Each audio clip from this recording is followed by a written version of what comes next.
Roger is in Illinois to see his friend David Jepson. He's thinking about selling some of his father's collection on Roger's Premier Deere auction. David and his father Dennis collected for decades, and together they've accumulated some great pieces of John Deere history.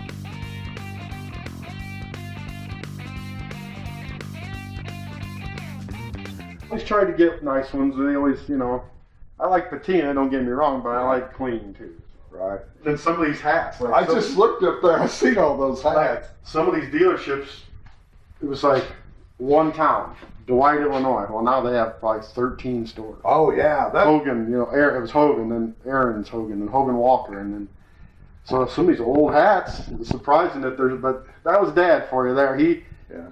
He always was kind of ahead of the curve on things. Yeah, he sure was. I mean, that's what I said. Everything he collected seemed to be, he picked up the right stuff. I probably told you the story. He was a good teacher, but, you know, I was going to these toy shows when I was 12 years old, which is 41 years ago, you know, and probably went younger than that, actually. But so we'd go to these toy shows looking for farm toys, which is what I, as a young kid, was into.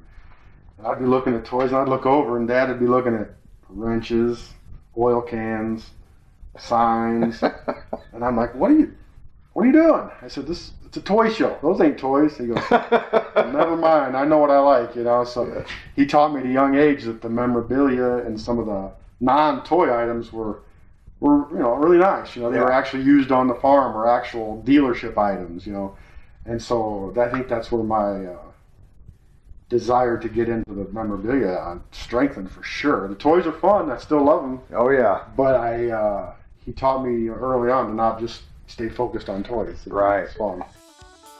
The term memorabilia covers a wide variety of promotional items given away or sold with a company's branding on it.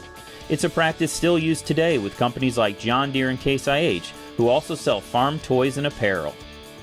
Every year, Aumann Auction sells thousands of unique pieces of literature and historical items, ranging from watch fobs to salt and pepper shakers.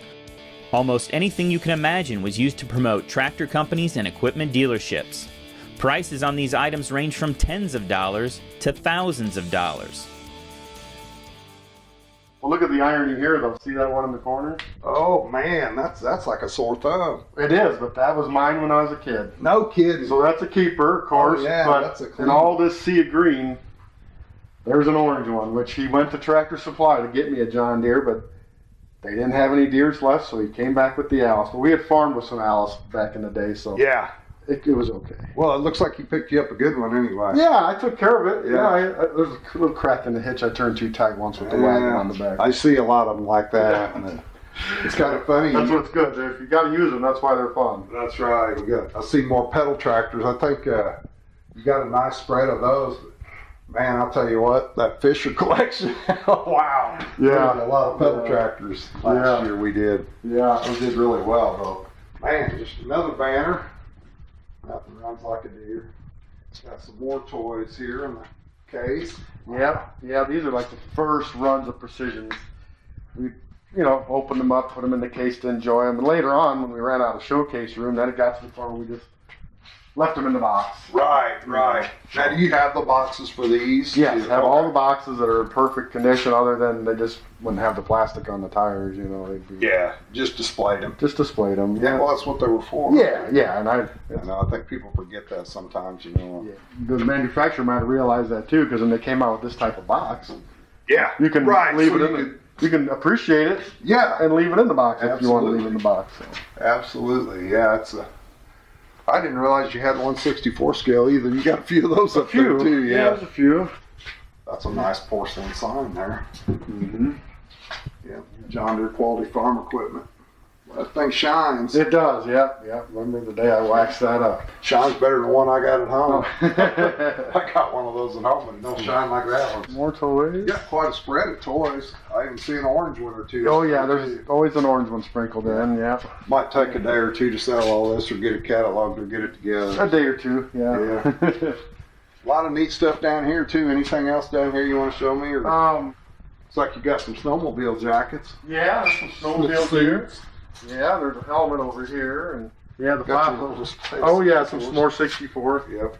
File cabinets are full of like manuals. Oh, okay. You got Operator's stuff in there manual. too. Yeah. Other literature. More. Oh yeah, tech he's got a lot of manuals tech and manuals, and so he probably used that stuff. He did. Yeah, he was. Yeah. He did not need to Silver take magazines. his equipment anywhere for mechanic work. He did it all himself. Yeah. He came by it so natural and enjoyed it so much, and Yeah. could diagnose it from 20 feet away. Yeah. You know, he could kind of hear. Oh, he knew right away. Yeah. For me, it's like.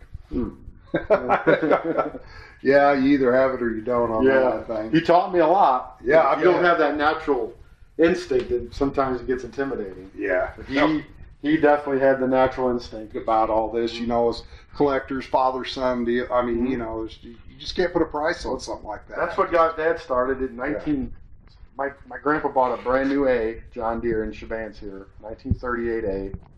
So my grandpa and Dad farmed with that. It's a tractor my dad learned to drive on as a young child. And then 1961, they traded it off. So they had it since 38. Yep. And 61 traded it off. Well, years went by and probably not too much got thought about it, but then one of my dad's friends here locally, they thought, you know, those old tractors are kind of neat. We're thinking about those would be kind of fun to have some old John Deeres. Well, my dad's like, well, you know, we had that old John Deere. I wonder if I could find it. Long story short, 9 years later, 1970, my dad found it. Great. It had traded hands like 5 or 6 times. It had been left for dead down by the riverbank, and some parts had been robbed off of it. A guy tried to buy it for scrap metal, but the guy had traded it to a guy for a hog. So the guy didn't sell it for scrap metal. Some guy was You talking for a Harley hog or a real hog? a hog, a pig, like a hog, you know. Not so. Long story short, my dad found the tractor and he said, "Well, I really don't own it." And he goes, "I traded it for a hog, but the guy who I owe the money for the hog, maybe he'll sell it to you." So, long story short, he got the tractor back, restored it, painted it, got it running, and in 1970, there's a picture of me standing next to it when I was 2 years old. Awesome. And then him and his buddy, that lit the fire. Well, I got an A, I need an A, I need a B, I need a G, I need a D, I need a GP. Then they started their collecting, and they had quite a friendship. And he had a son about my age, and we'd go to toy shows together and tractor shows together. And that old A is what started it all. And of course, that old A is out in the shed right now, and we've had it at our local show recently, and it Awesome. runs like a champ. And it's that's kind of what started it, you know. You know, in the collecting world, it's all about the people you meet along the way, and there's so many great people in this hobby, you know, and it's just, I just love it. I mean, you know, it's even in the auction business, you meet so many great sellers like yourself, and I just really enjoy it. Yeah. You know, It's kind of kind seeing of the joy of somebody find a nice item. It ain't about the items, but it's still fun to see a guy get excited when he finds one. Right. Because it is about the memory of how you acquired it. And Exactly. Who you met. The people you met. Yep. Along the way. Yep. Yeah, no, this is a great collection, Dave. You know, I didn't mean to get off track on Oh, you. no, that's good. I tell No, you, I love the stories, so Yeah, like I do too. I do too. that's what it's all about. Yeah. And, but I think maybe now we just kind of start looking through, and I mean, I think we'll eventually make it back down here. Maybe we'll start upstairs and pick out some items, and then make our way back down Yeah, here. that sounds like a plan. Kind of put together, you know, probably 350, like I said. Yep, sounds good. Lots, and All right. I think there'll be some happy campers with some of the items. we Yeah, have. well, I hope so. When we come back, Roger continues his tour. You can see more Old Iron Adventures on our website, oldironadventures.com.